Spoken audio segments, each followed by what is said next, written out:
C'est important de bien considérer que longtemps, on a eu un imaginaire d'un monde qui était sans limite géographique. C'était la fameuse terra incognita. Au-delà, il y a quelque chose, et nécessairement au-delà, il y a de la richesse.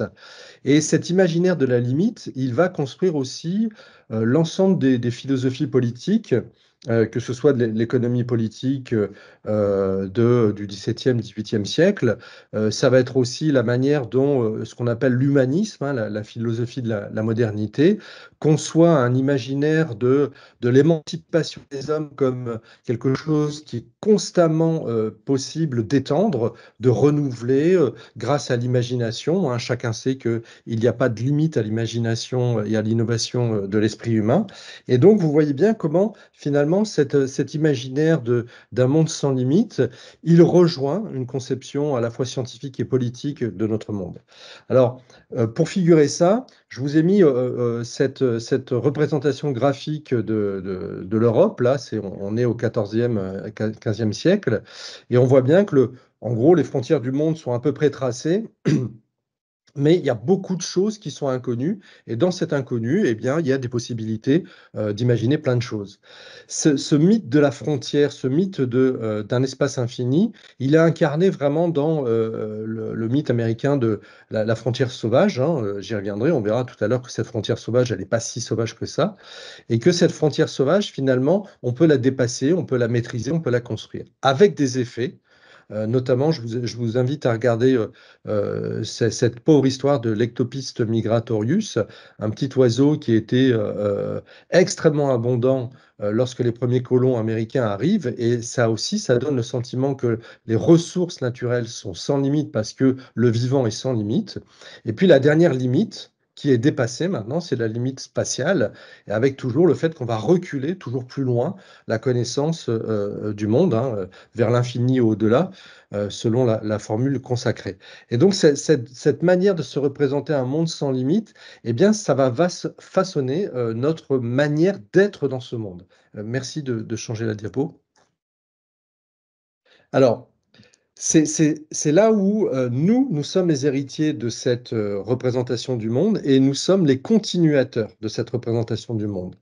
D'abord, on voit bien comment ce monde il est perçu sans limite parce qu'on a rationalisé l'usage technique de ce monde, le rapport technique au monde, c'est-à-dire on a pu construire matériellement un rapport qu'on considérait comme étant de celui d'un dépassement continu du rapport au monde. Dépassement continu, c'est-à-dire on a amélioré les processus techniques, on a amélioré la connaissance scientifique de manière exponentielle.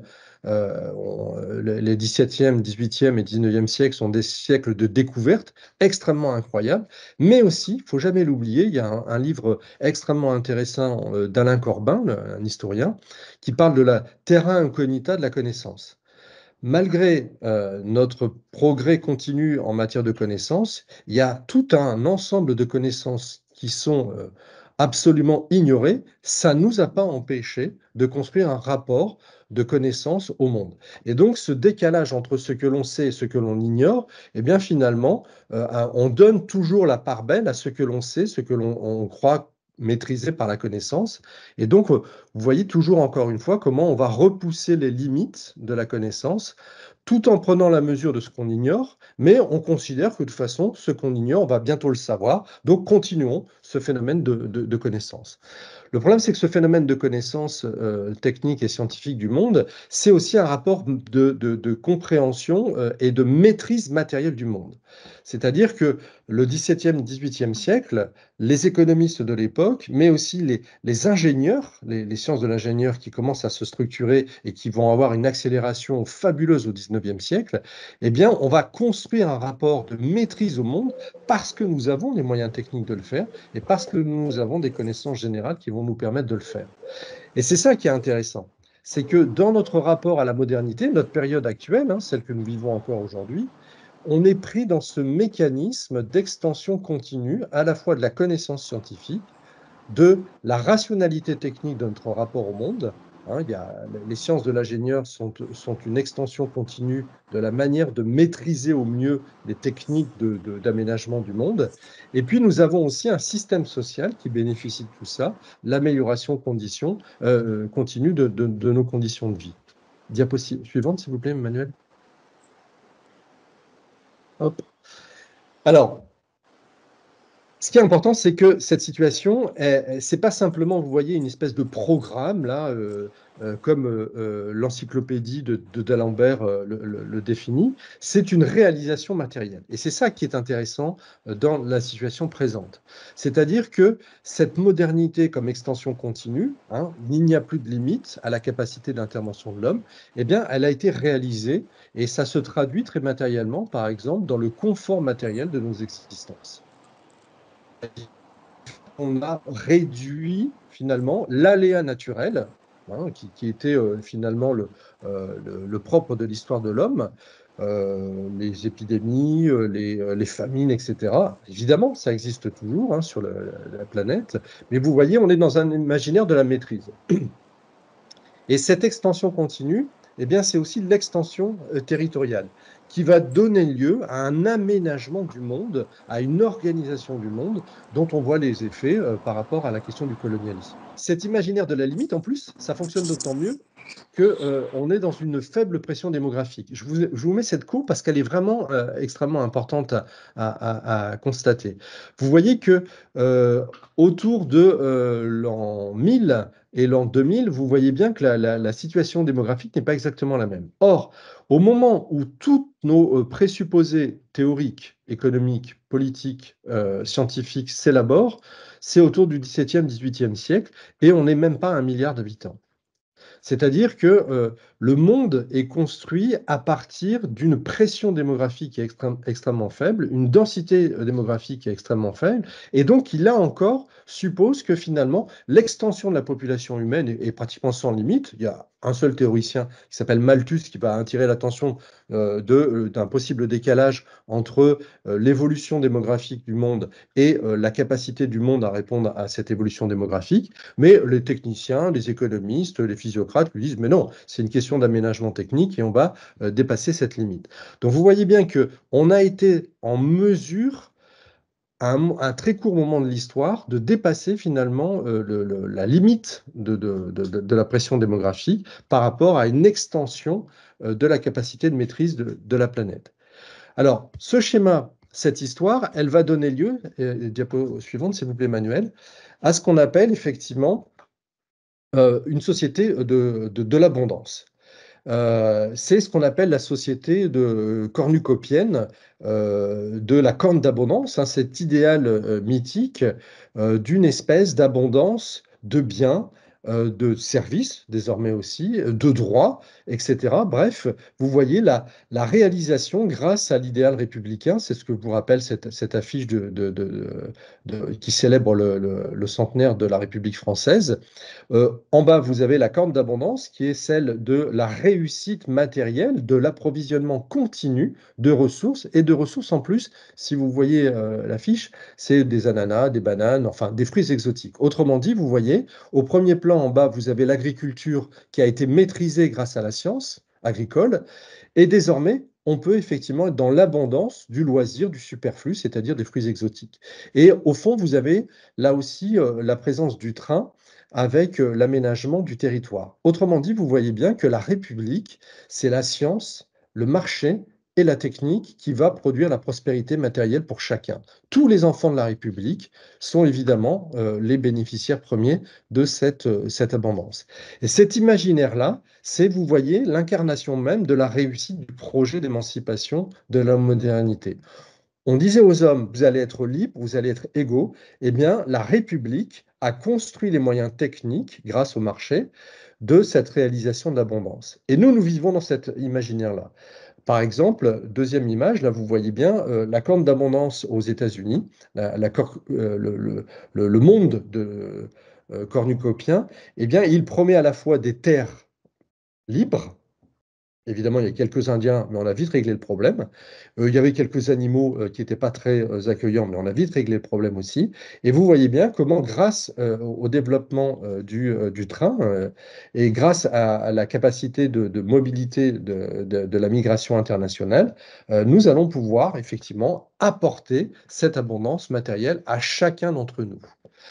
Et donc, cette matérialisation d'un rêve d'émancipation, cette concrétisation des réalisations techniques, vous voyez, ça, vraiment, ça a ancré au tournant des années 30, 40, 50, l'idée qu'il était désormais possible de réaliser l'abondance du monde à l'échelle mondiale, hein, c'est le mythe du développement, et le fait que ce mythe de développement produise une prospérité, un confort sans aucune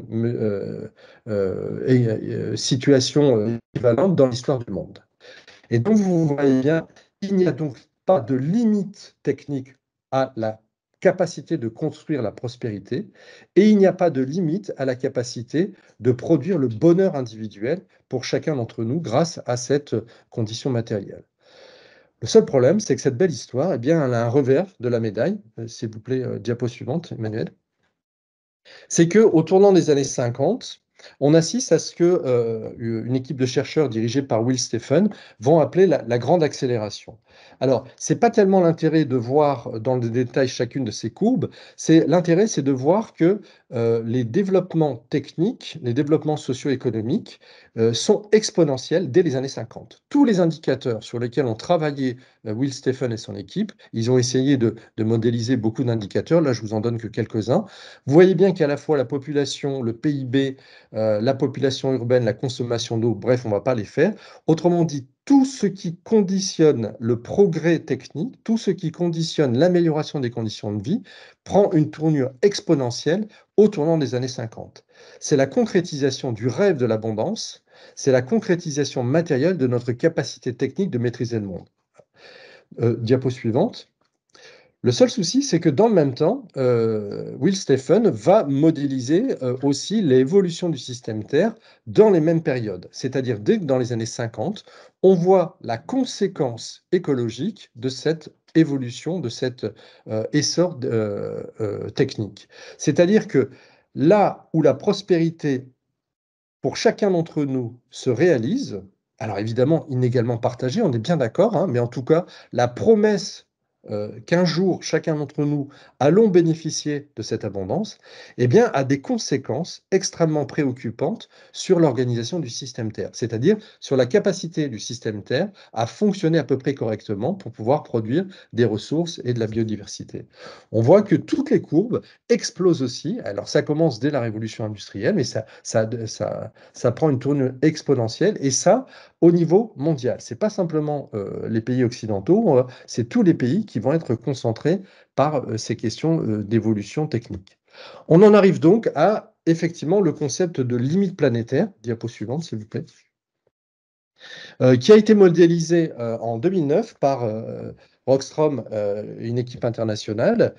Alors, en vert, vous voyez, c'est ce que les équipes de Rockstrom ont défini comme l'équilibre planétaire. En gros, c'est la zone de sécurité dans laquelle nous pouvons avoir des activités anthropiques, des activités humaines, sans que ces activités remettent en cause finalement le fonctionnement global du système Terre. Ok. Alors, eux vont modéliser 9 limites, enfin 9 systèmes de fonctionnement planétaire. 9 cycles qui sont indispensables au fonctionnement du système planétaire. Pourquoi 9? Bon, on pourra préciser ça dans le débat. Maintenant, ils sont passés, il y en a plutôt 10, mais peu importe. Et puis, ils ont inséré aussi des cycles plus sociaux, mais peu importe. Restons sur la modélisation des 9 limites planétaires, parce que ça permet une comparaison évolutive dans le temps. Le cycle, la zone de sécurité, finalement, qui correspond à un équilibre optimum entre nos activités humaines et la capacité de la Terre à répondre à ses aspirations matérielles. C'est-à-dire, par exemple, ben voilà ce qu'il nous faudrait pour équilibrer le développement de la population mondiale de manière à peu près satisfaisante pour ne pas déséquilibrer, par exemple, la vie sur la Terre. Eh bien, en 2009, sur les 9 systèmes qui sont nécessaires pour l'équilibre de la planète, Rockstrom et son équipe diagnostiquent le fait qu'on a dépassé pour certains et explosé pour d'autres la capacité de ces cycles de fonctionner correctement à l'interne. Le problème, c'est que le déséquilibre d'un des cycles a des répercussions sur les autres cycles. Autrement dit, la planète est évidemment un système interdépendant. et n'est pas par silo, hein, comme on a trop tendance à le considérer dès lors qu'on est dans un problème public. Par exemple, la surmédiatisation de la crise climatique laisse dans le silence, à peu près, hein, la question de la biodiversité, alors qu'on se rend compte qu'en termes d'équilibre planétaire, la question de la biodiversité est une question sans doute beaucoup plus importante que la seule question climatique. Mais peu importe. Tant qu'on raisonne sur la question climatique, c'est déjà un élément d'interpellation sur l'ensemble des systèmes Terre. Le problème, c'est qu'en 2023, vous voyez, il y a déjà 6 limites qui ont été déplacées. Autrement dit, entre 2009 et 2023, nous n'avons fait qu'accentuer cette pression démographique, malgré les rapports du GIEC, malgré les informations de l'IPBES et le GIEC de la biodiversité, etc. Donc vous voyez bien que nous avons effectivement des outils de modélisation qui attirent notre attention sur le fait qu'on est dans un dépassement des limites planétaires, mais vous voyez bien qu'il y a un phénomène d'inertie de nos comportements et de nos représentations sur notre capacité d'agir sur le monde. Diapo suivante. Très concrètement, ce qui est intéressant pour la filière du BTP, eh ben, c'est de réaliser qu'à l'échelle de chaque acteur dans sa zone d'intervention, j'enseigne à AgroParisTech, c'est la même chose pour les ingénieurs agronomes, eh bien, nous sommes constamment en interaction avec cette question des limites planétaires.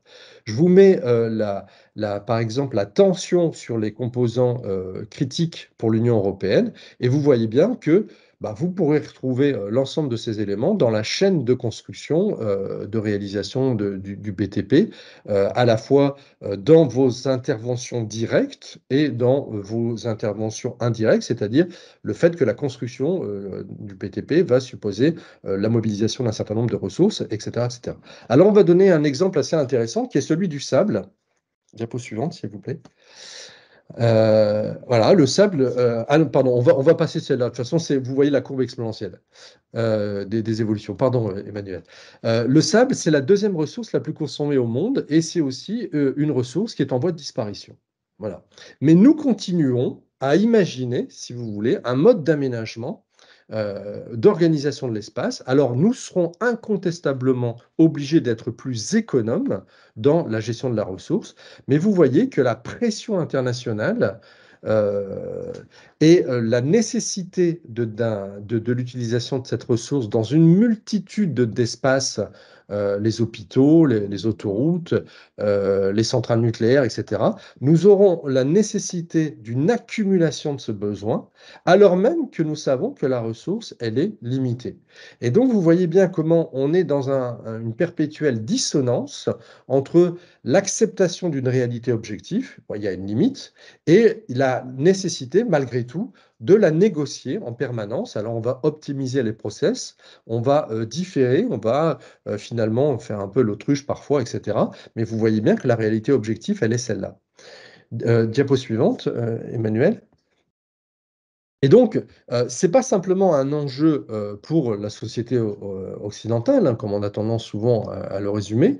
On voit bien que la consommation de sable, eh bien, c'est un objectif d'indépendance et de souveraineté nationale. Et c'est là où ça devient intéressant, la question des limites planétaires, c'est que non seulement elle concerne l'ensemble de l'humanité, mais on voit bien que la pression anthropique, c'est aussi un enjeu international. Ce n'est pas simplement la responsabilité des pays dits développés, c'est aussi la responsabilité des pays en voie de développement qui, pour des raisons historiques, ont été les plus récents dans cette pression anthropique, mais qui participent aussi, hein, vous voyez le poids, par exemple, des pays développés ou des pays en voie de développement dans les projections. Voilà. Donc ça pose une question extrêmement intéressante, cette question des limites planétaires, c'est la question de la juste répartition des ressources qui sont encore existantes. Autrement dit, comment on va négocier collectivement les ressources planétaires. Je terminerai en donnant un exemple. Je faisais une intervention sur cette question des limites planétaires il n'y a pas très longtemps, et à côté de moi, il y avait un des responsables de la Fondation Abbé Pierre.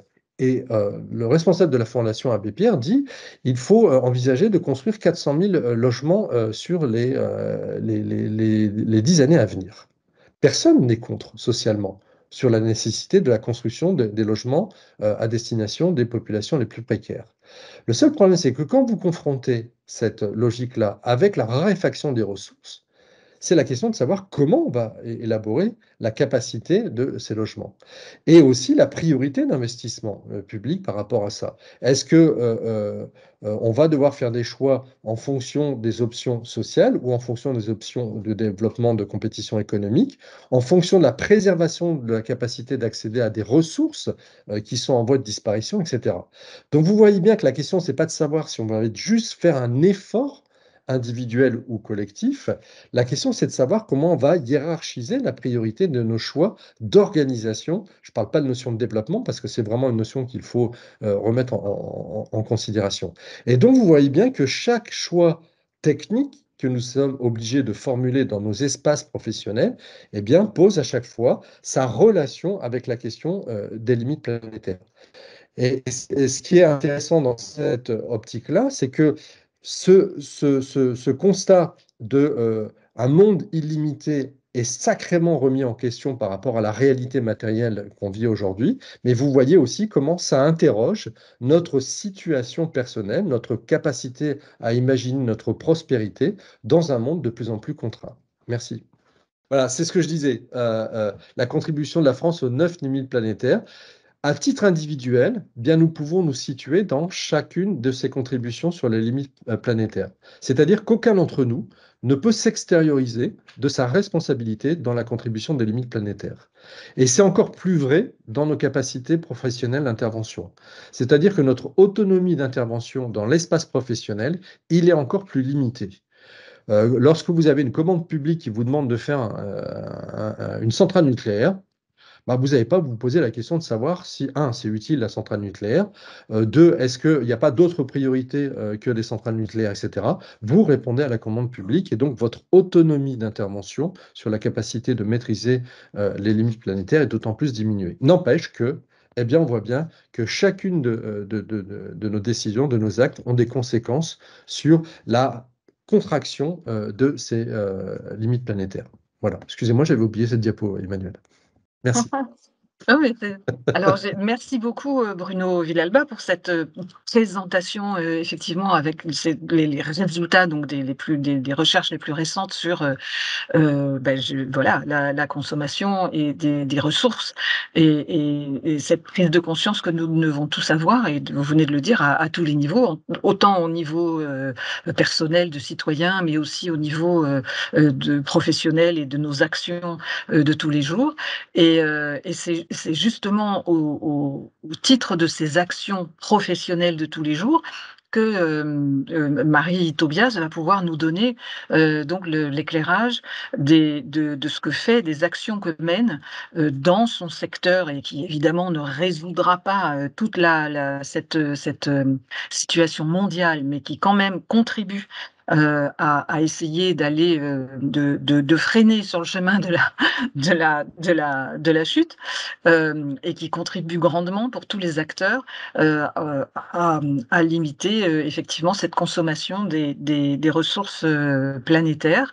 Je rappelle, je vais passer une slide où vous verrez très très rapidement, mais elle sera bien sûr dans le replay, la bibliographie et donc tous les auteurs dont vous viennent de nous parler, Bruno Villalba, et vous pourrez retrouver bien sûr les contributions de chacun, pour ceux que ça intéresse, de façon très précise.